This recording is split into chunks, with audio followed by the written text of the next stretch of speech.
Hello, my dear students, and welcome back.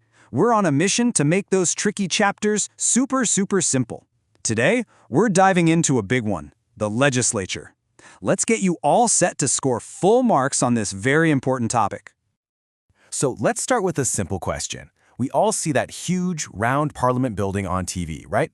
But what really goes on inside those walls? And, why should it matter to you? How do all those debates and decisions affect your daily life and our country's future? Well, that is exactly what we're going to break down today. Chalo bachcho, here is our game plan for today. First, we'll figure out why we even need a parliament. Then, we'll meet its two teams, the Lok Sabha and the Rajya Sabha. After that, we'll follow the incredible journey of how a bill becomes a law. Then, we'll look at Parliament's power to keep the government in check. And finally, we'll crack a very important exam question together. By the end of this chapter will be crystal clear, pakka promise.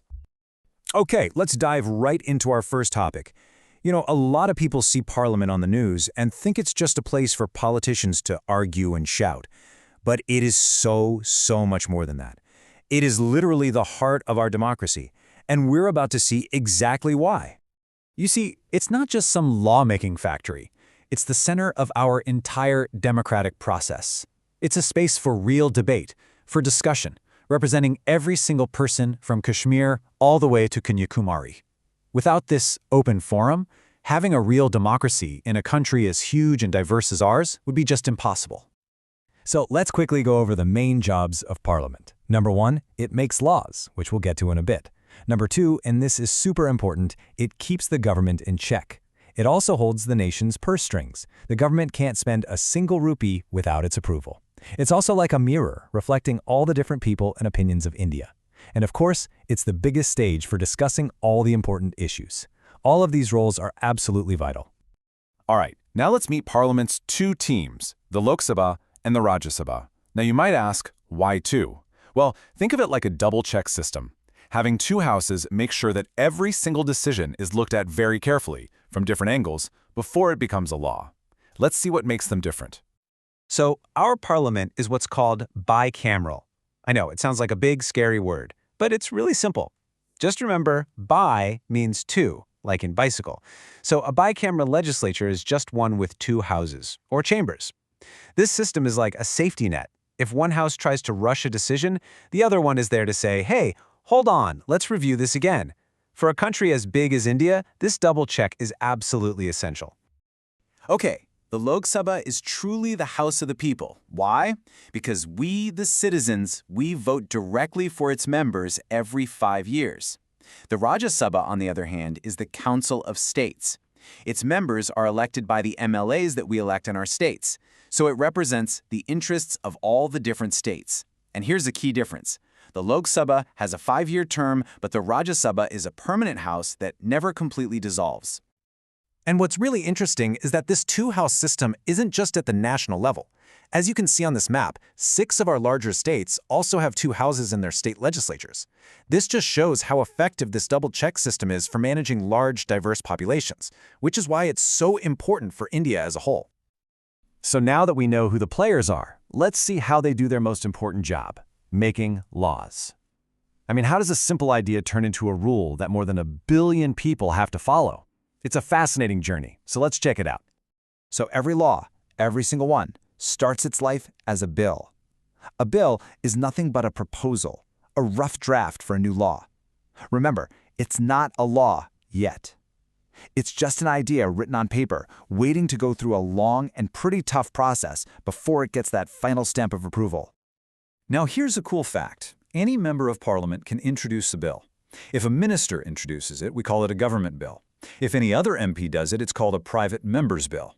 Now, as you can probably guess, government bills have a much higher chance of passing, simply because the government already has the majority support it needs.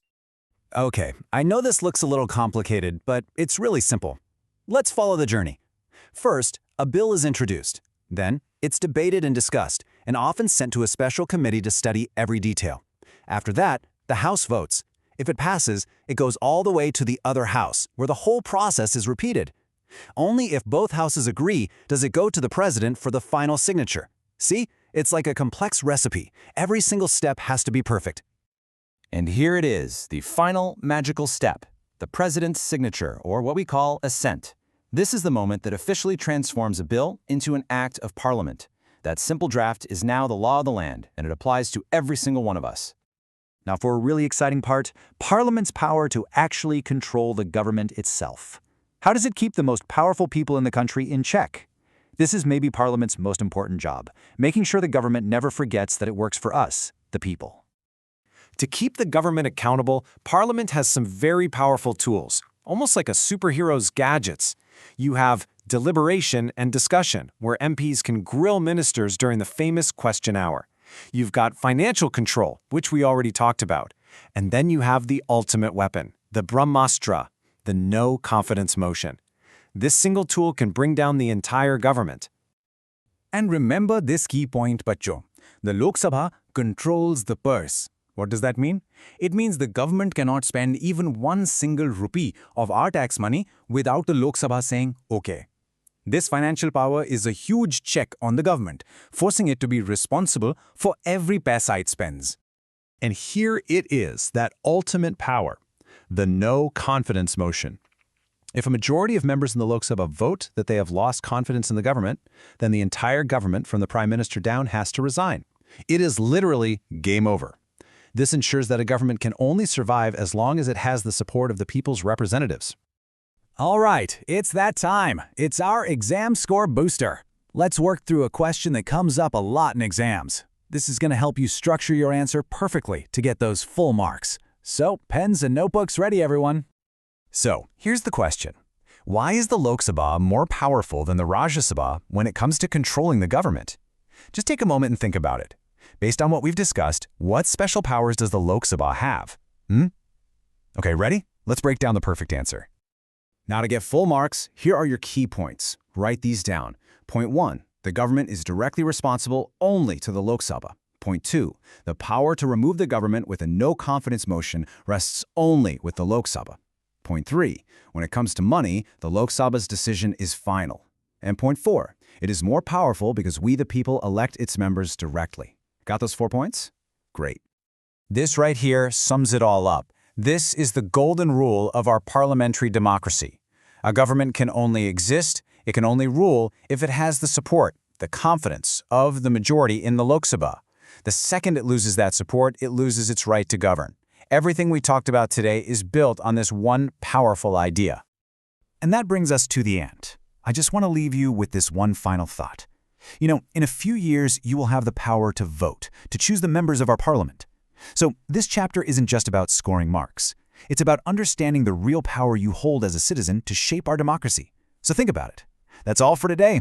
Keep revising, stay curious, and I'll see you in the next explainer. All the very best.